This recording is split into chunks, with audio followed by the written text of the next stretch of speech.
Hey, what's up, patrons? It's time for another behind the scenes video. I'm sorry I keep sort of falling behind on these, but the reason I'm doing that is that not all of them have interesting stories, and so I kind of try to wait till I have one that actually has something interesting to say about how it came to be before I talk about them.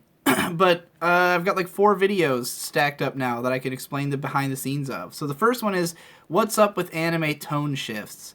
Now, if you guys watch my Digibro After Dark channel, you probably saw this video coming because it's essentially a readaptation of the points I made in my video about Bathos and just the exploration of that concept, which was like a 30-minute drunken, insane 360 vlog that I did, which is a great video in itself because the video encapsulates Bathos in itself. Like the way that the video is structured, or rather lack of structured, feels like what I'm describing, which makes it a very sort of kinetic experience. But I also wanted to be able to talk about that in a more straightforward way that would reach a broader audience and like really make people think about tone shifts and stuff. And the reason I didn't use the word bathos is because Bathos specifically, if you look at like the definitions of it, it often refers specifically to insincere changes and or like insincere pathos or like being specifically overwrought or like bathos is kind of an insult. Like if you look at the original definitions of it, I've kind of repurposed it for my own use, but I didn't think it would be an effective way to talk about tone shifts in general, where not all of it is quite so like in the case of something like Kisniver, I feel like that's a perfect example of bathos because it's like deliberately insincere or like shooting itself in the foot almost. And Angel Beats to some degree is as well. But like anime just shifting tones can be like Sangatsu no Lion, like completely different. I wouldn't say that show has bathos at all. It just shifts tones with for very purposeful reasons. And God, I wish I had watched that show before I made this fucking video, because the whole video could have just been about that show. Sangatsu no Lion does everything I talked about in this video. And it uses tone shifts for the purpose I was describing, which is to sort of take the main character out of his own head and force him to confront the world around him, which I talk about in sort of vague terms in this video, but it's directly what they're doing in that show. So yeah, I really wish it had been out by then, and if I ever do an analysis of Sangatsu no Lion, I'll probably end up restating some of these points, because I feel like it'll be even more potent talking about just the way that show does it. But nonetheless, this was it was a video that was fairly easy to put together. I just kind of wrote out the script all at once. Like I decided, oh, it's time to finally do the tone shifts video, and then I just like kind of cranked it out. It's funny, a lot of people were mad that I used Doom 3 as the Bollywood example in here, and it's because I don't actually know much of anything about Bollywood other than what I've heard from other critics and analysts. And I remembered Movie Bob had done a whole video about Doom 3, and so that's like the only one I was really familiar with because of the Movie Bob review, and that's why I had Devu use that. But some people were like, why would you choose that? And I was like, I don't know how indicative it is. I'm sorry, I don't know enough about Bollywood. And there was also some points in this video that I was thinking about making a vlog to sort of readdress, such as that I really kind of make it out like Western cinema doesn't do this and Eastern does, but like that it's like a distinctly Eastern thing. Whereas in the West, it does happen in comic books. Like comic books have crazy tone shifts all the time. And so it's just that Western films don't do it a lot. And I think that so much of how people talk about film, including animation, is brought over from Western film critique, and like that's sort of the issue, is that we view everything through the lens of movie critics when anime is a different medium that has its own, its own sort of cultural identity. And the fact that people are able to like these shows means that maybe there's more to it, than just to deride them for the reasons that people would. So yeah, I guess that's most of the background of that video. I kind of see it as a companion piece to the Bathos video. Like ideally you'd watch both. One to more introduce the broad idea that tone shifts are okay, and then the bathos one is more to get into like the specific feelings and relate it on a more human level. That video is never going to be as accessible because it's so out there, but I do think it's a great video in its own right. For someone like me, that's the kind of video I would prefer, but there's a reason that one's never going to have 100,000 views like this one does. So the next one, 5 times I felt the power of anime in 2016. I don't even know how this came to be. It really was like spontaneous because I was getting towards the end of finishing my Finish or Fail series, which is really all I've been working on. Like ever since before the Tone Shifts video, like that one, both that one and the 5 times about the power of anime one were like things that just kind of appeared out of my hands to have something for Devu to edit to post on the channel while I was sitting here watching 1,000 2016 shows. And, like just buried in that and like making all those Finish or Fail videos. And as I was getting towards the end of that, I was planning my top 20 of 2016 videos, duology. And somehow it just got into my head to talk about the power of anime. Like, let's just talk about certain moments that stood out to me. I'm really trying to think of if there was any particular reason it just sprung up on me all at once. And, like, just the phrase, the power of anime, got into my head. And I thought, let's write a video about that. That'll be interesting. And I just kind of, like, wrote out 5, like, I wrote out, like, 10 candidates, but most of them weren't that strong. Like, it was just, something like Kabanere's amazing action sequences. But, like, that doesn't stand out in a unique way. So, yeah, it became what it is. And that was a very, like, spur of the moment decision to write that video.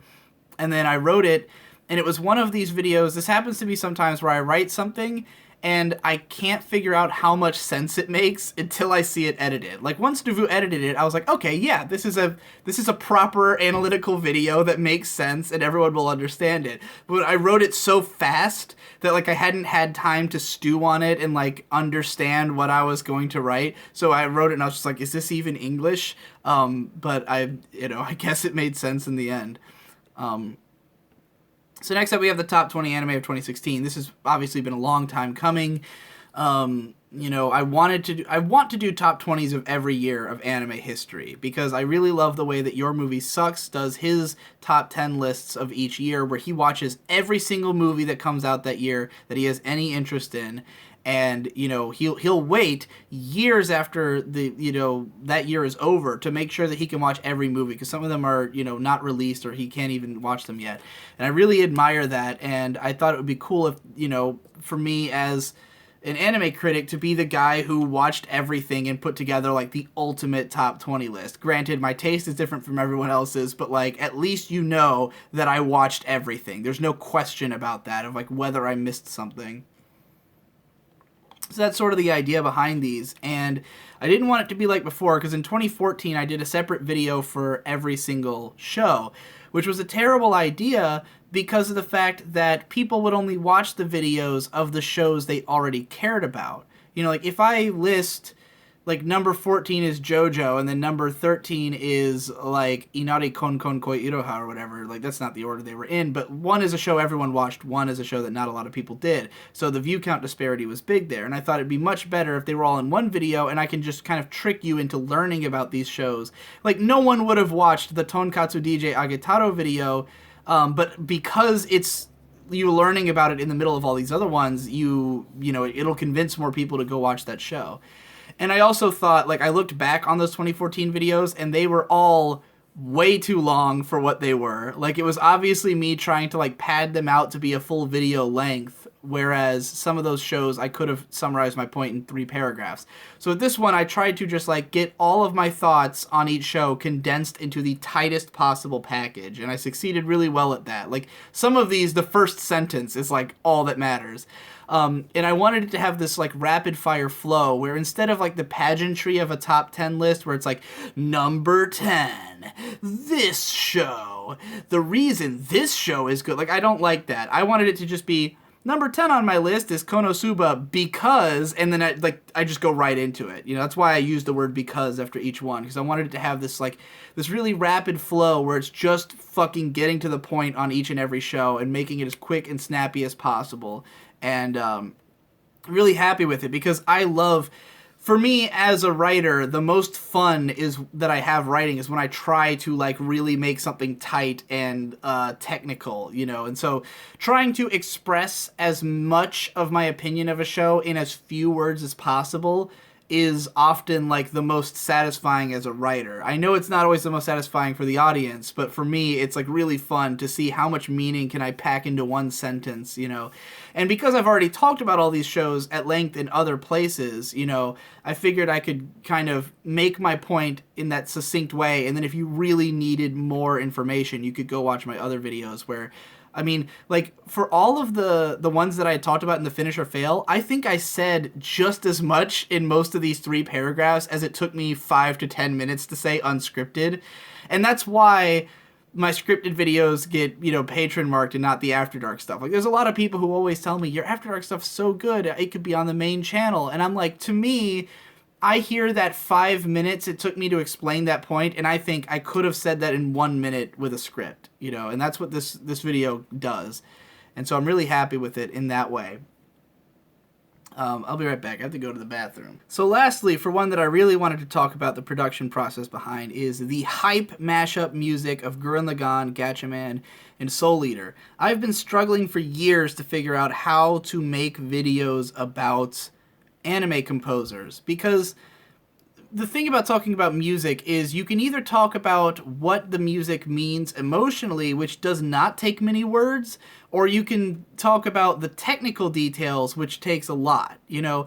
And I don't really know music on a technical level. I can't talk about it in terms of like, you know, what chord progressions evoke what feelings and stuff like that. And when I hear people do it, I often feel differently. Like Nerdwriter will do videos where he goes into a little bit more depth about how the songs are composed, but what he is saying that does, oftentimes I don't feel, you know. So I feel like it's a tough road to go down with that. It can be fun to just break down a song and describe what it's doing technically, but like, to me, the real meat of it is, what does it make you feel? You know, that's what I really want to know. So when it comes to talking about a composer, I can usually detail what's good about their work in one page, you know, and I really think that I want the music to carry the weight of it. Like, if I tell you, this guy is known for making hype music that gets you emotionally, you know, pumped up, then I wanted to make you feel it by playing the song, you know, and like then highlight what interesting elements there are, like the fact that Taka Iwasaki does lots of mashup stuff, which is really interesting. No one else does it, you know, other than like Hiroyuki Sawano does something similar, but his is more just super hype, whereas like there's just this combination of elements in Taka Iwasaki's music that's so bizarre. And like the song Gatchaman, In the Name of Love, which is the opening track that plays the first like minute and a half of this video, is one of my favorite anime songs ever, and it plays in my car all the time on shuffle. It just comes on and I lose my shit.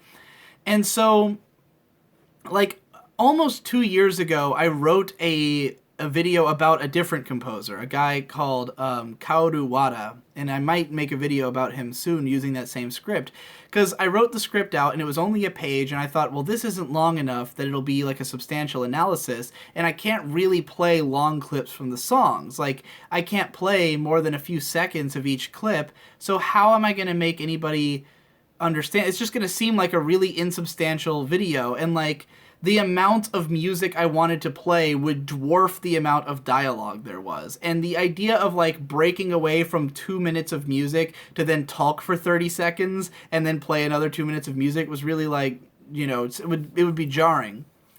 So I was in my car listening to Gatchaman, it came on, and I was like, man, I really got to write something about Taka Iwasaki and how he does these weird mashups, you know?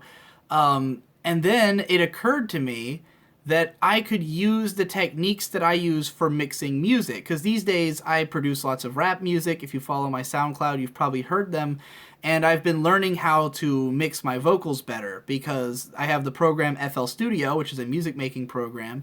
And there's a plugin in that called Sound Goodizer. And basically, it just makes your voice much louder and more full. And it basically like takes out the highs and lows of your voice. It just makes it like all this mid-range, like clean sounding radio sound. And so, normally I hate that in videos. And the reason I don't use music in my videos is because to make your voice audible over music, especially if it's hype music, you kind of have to compress your voice and make it sound that way, and it sounds very radio. And I find that to become grating after a while. Like the YouTuber Chaseface, for instance, he does that to all of his audio because he's a professional, voice actor and stuff. And he tries to have this voice actor sound, but when he's talking for like 30 minutes, I get really sick of hearing that. Whereas I prefer this more earthy, lived-in, like we're in the same room together kind of sound that my videos have, where it's like it's just my natural voice and you could listen to it for 30 minutes and it's not that tiring. So that's what I usually go for. But then with this, I was like, well, let's just break that down entirely. Let's make a song. Let's take these Taku Iwasaki songs, string them together into like a track, and mix my vocals, mix my voice as though it were vocals, as though this is a DJ thing. Like I'm a radio commentator describing what's good about this music.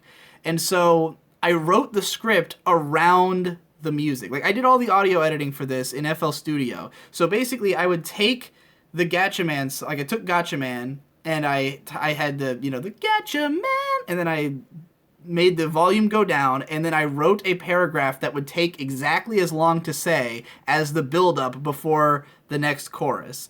And then, each low point in the song, I would write a paragraph that was just long enough to match that speed. I try to read it at a speed that would match up correctly, and then, move on to the next one. And so I built the whole script around the audio. I would just lay in a clip, write a script, record that part, put it in, compress it, sound goodize it, and then move on to the next clip. And then I tried to, cut it together so that the songs would all flow into one another, so it has this feeling of being a track.